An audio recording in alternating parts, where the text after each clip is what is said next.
What if I told you that skipping rest days could actually kill your muscle growth? Most people think the more you train, the faster you'll see results. But here's the truth. Without rest, your body doesn't have the chance to repair and grow stronger. And that means all those hours in the gym might be doing less than you think, or worse, holding you back.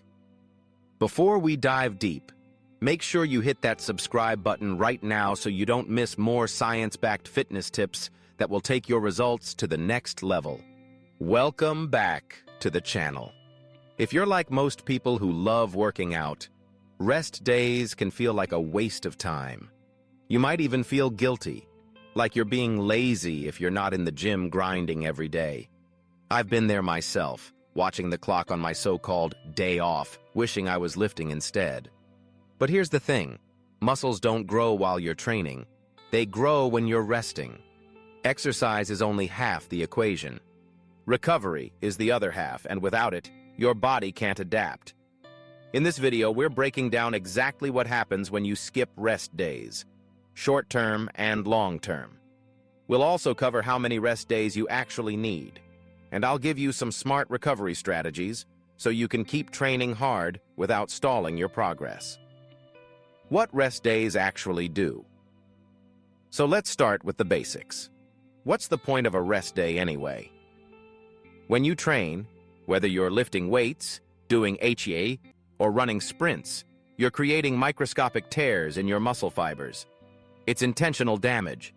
Your body's repair crew then kicks in, patching up those fibers, and in the process, making them thicker and stronger than before. That's how you build muscle. But here's the catch.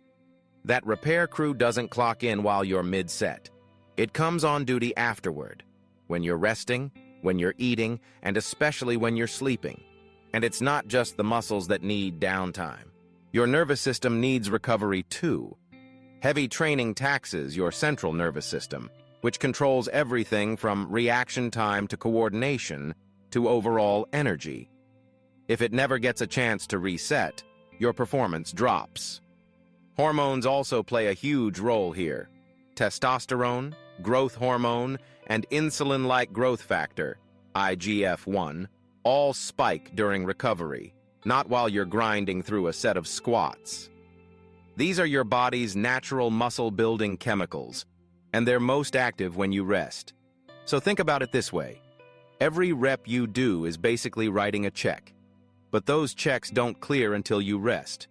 Without recovery, your body never cashes in on the hard work.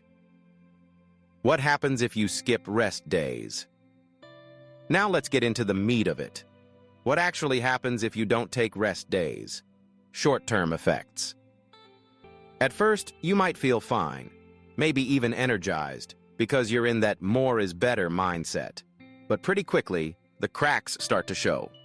Muscle fatigue.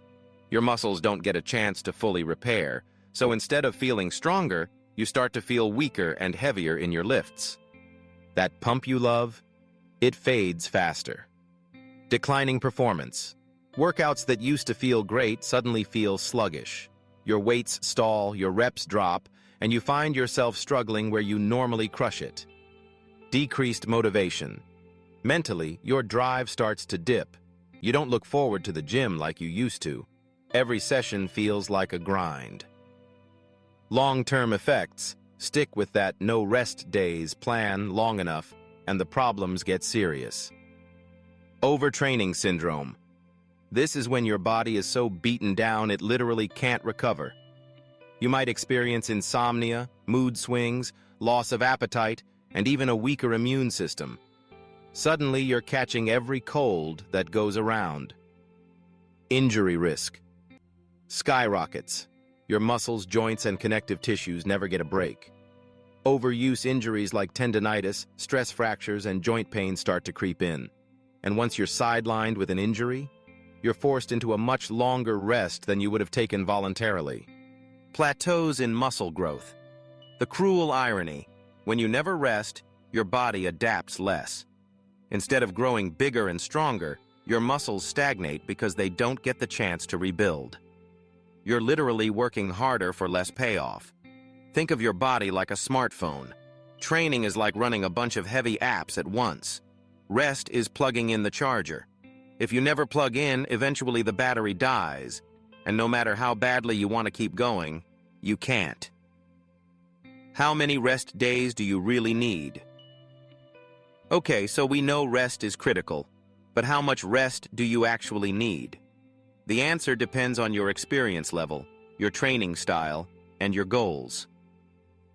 Beginners. If you're new to lifting or training, your body is under a lot of stress because everything is brand new. You'll generally need 2 to 3 full rest days per week to recover properly. Intermediate lifters. If you've been training consistently for 1 to 3 years, you can probably handle 4 to 5 days a week of structured training, but you still need at least 1-2 rest days built in. Advanced lifters. These athletes often use split routines, chest one day, back the next, legs the next, so they can technically train more days in a row. But here's the key. Even with split training, each muscle group still needs 48 to 72 hours of recovery before you hit it hard again. So while you might not need to lie on the couch every third day, you do need to be strategic. Just because you're in the gym 6 days a week doesn't mean you're skipping recovery. It just means you're rotating which muscles get it. The takeaway is this: no matter your level, nobody is above recovery. Even professional athletes who train for a living build rest and recovery into their programs. Smart rest and recovery strategies. So if rest days are non-negotiable, what's the smartest way to use them? 1. Active recovery. Rest doesn't always mean lying flat on the couch, though sometimes that's exactly what your body needs. Active recovery is a great option. Light activities like walking, yoga, cycling, or swimming. These get blood flowing to the muscles, which actually speeds up repair. 2. Prioritize sleep. This one's huge. The majority of muscle repair and growth hormone release happens during deep sleep. Aim for 7 to 9 hours of quality sleep. If you're crushing your workouts but skimping on sleep, you're leaving results on the table. 3. Dial in your nutrition. Protein provides the building blocks for repair. Carbs restore glycogen, which fuels your next workout. Healthy fats support hormone production. And don't forget vitamins and minerals. Micronutrients like magnesium and zinc play a big role in muscle recovery. Think of food as your recovery toolkit. Every meal is a chance to rebuild. 4. Stay hydrated. Water is essential for every cellular process, including muscle repair. Dehydration slows recovery and makes you feel more fatigued. Shoot for at least 3 liters a day, more if you're sweating heavily. 5. Mobility and flexibility. Work. Foam rolling, stretching, and mobility drills aren't just about preventing soreness. They keep your joints healthy and improve circulation. 10 minutes a day can make a huge difference. So, let's recap everything we've covered. Training breaks down your muscles, but rest rebuilds them stronger. Skipping rest days leads to fatigue, weaker workouts, mental burnout, and eventually injuries. No matter your level, beginner, intermediate, or advanced, you need recovery to make progress. Smart recovery isn't just doing nothing. It's sleep, nutrition, hydration, mobility, and sometimes active recovery. The moment you stop treating rest days like wasted time and start treating them like part of the training plan is the moment your results take off. So if you've been grinding non-stop and wondering why you're not seeing more progress, the answer might not be more gym time. It might be smarter rest. Remember this: rest isn't weakness. Rest is growth. Now I want to hear from you. How many rest days do you take each week? Do you feel like you need more, or do you sometimes push too hard?